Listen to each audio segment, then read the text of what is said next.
So basically, I'm going to want you to digitize this stack of files. All of them. Yep. Talk to me if you have any questions.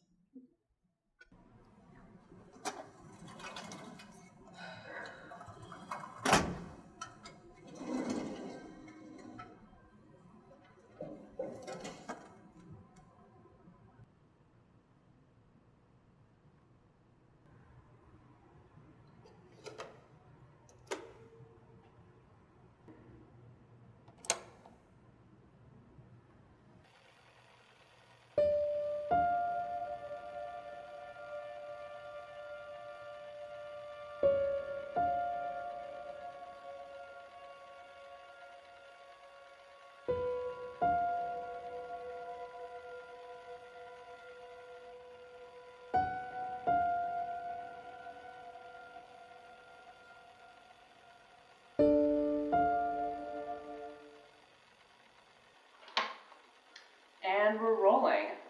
This is Agent Evelyn Morris. Today is October 4th, 1974. I'm debriefing Agent Mary Nikolayeva, recently returned from her mission in the Soviet Union. Agent Nikolayeva, where exactly were you stationed? My mission was to Moscow. I was working undercover as a secretary at the Ministry of Defense headquarters, where I gathered intel on submarine weapons capabilities. And how long were you stationed there? 18 months. Is this your first mission? No, my fourth. Okay, enough of that. Alright, welcome home, Mary. It's so good to have you back. It's good to be back. How are things under Colby? Just glad he's not Schlesinger. Tell me, is Soviet bureaucracy this dysfunctional? Yeah, but at least you can drink on the job. Trust me, all I've wanted to do is drink since that damn Cy Hirsch article came out. I can't even focus on doing stuff like this. It's good to have an old friend at the table. And you're back here to stay. I'm sure your parents are happy. Absolutely thrilled. It's good to be back home.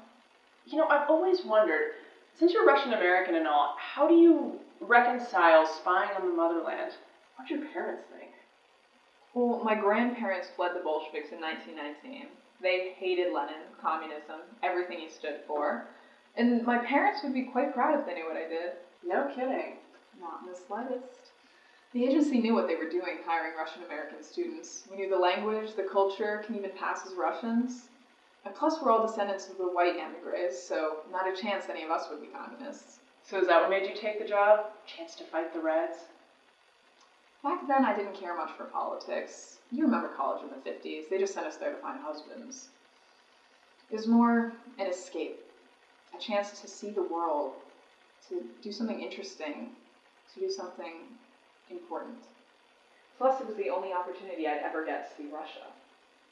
I went through all that trouble of becoming an agent just to see Mother Russia. You're a WASP, suppose you can't relate. Flights to London are much easier to come by.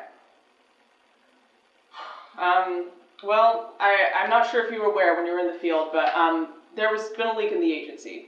Davidson and Byrne have been MIA for weeks, and everyone is extremely paranoid around here, as you can only imagine. That's worrying, but we know what we signed up for. Why do you think we do what we do? Well, freedom, democracy, and capitalism. But in all seriousness, though, I know you're joking, but it's something I've given some thought to. I think some people in the agency, they do this for reasons that are just so primal. There's something to it that no one can quite explain. You might call it the American way of life. They're doing this for, the white picket fence, barbecues, ball games. Is that what you're doing it for? I mean, that's all great, sure. But the way I see it, someone's going to run the world. I'm just trying to make sure that it's us. What makes you so sure it'll be us? How can we do our jobs when we don't know who to trust? Well, the American people seem to be convinced that we're no different than the KGB. Word is there's going to be a congressional hearing. How do they expect us to do what we do when everyone knows our secrets? From what I saw, the KGB didn't have that problem. They could do whatever they wanted without the people breathing down their necks. There's a certain liberty with the truth. Тьмы низких истин не дороже нас возвышающий обман. Low truths. Lermontov? Pushkin.